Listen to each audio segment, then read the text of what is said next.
Bugün qaynanam tam 34 il öncə yoldaşı və 1 yaşlı oğlu ilə çıxmalı olduğu doğma yurduna Xocavəndə ilk dəfə gəlir. Bugün bu torpaqlar 34 illik bir həsrətin bitməsinə şahidlik edir. 1992-ci ilin o ağır günləri. Sevinç xanım həyat yoldaşı Fəxrəddin müəllim və hələ 1 yaşı tamam olmamış körpə oğlu ilə birlikdə doğma yurdundan ayrılmaq məcburiyyətində qalmışdı.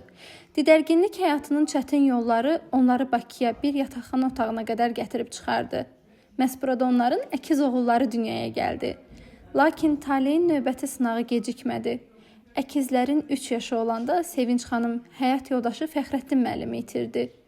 3 oğul övladı ilə tək qalan, lakin əyilməyən bir ana. O həm dövlətimizin dəstəyi, həm doğmalarının köməyi, ən əsası isə öz iradəsi və qoçaqlığı ilə övladlarını böyütdü, onlara isti bir yuva qurdu. Və bugün tarix təkrar olunur. Amma bu dəfə qələbə və sevinc rəngində. 34 il əvvəl qucağında 1 yaşlı oğlu ilə çıxdığı o torpaqlara Sevinç xanım bugün yenidən qədəm qoyur. Yanında bu dəfə ömürgün yoldaşı Fəxrəddin müəllim yoxdur.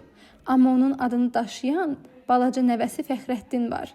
3 oğlu, 2 gəlini, 2 nəvəsi ilə birlikdə doğma yurduna dönən bu cəfakeş ana üçün bu sadəcə bir səfər deyil, həm də bir zəfər yürüşüdür. 3 aydır ki, oğlu, yəni yoldaşımla biz Xocavənddə məskunlaşsaq da, qaynanam səhhəti ilə bağlı bugünü gözləməli olmuşdu. Qismət elə bugünə imiş.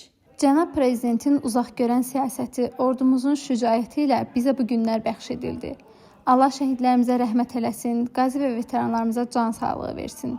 Qarabağdan hamınıza salamlar.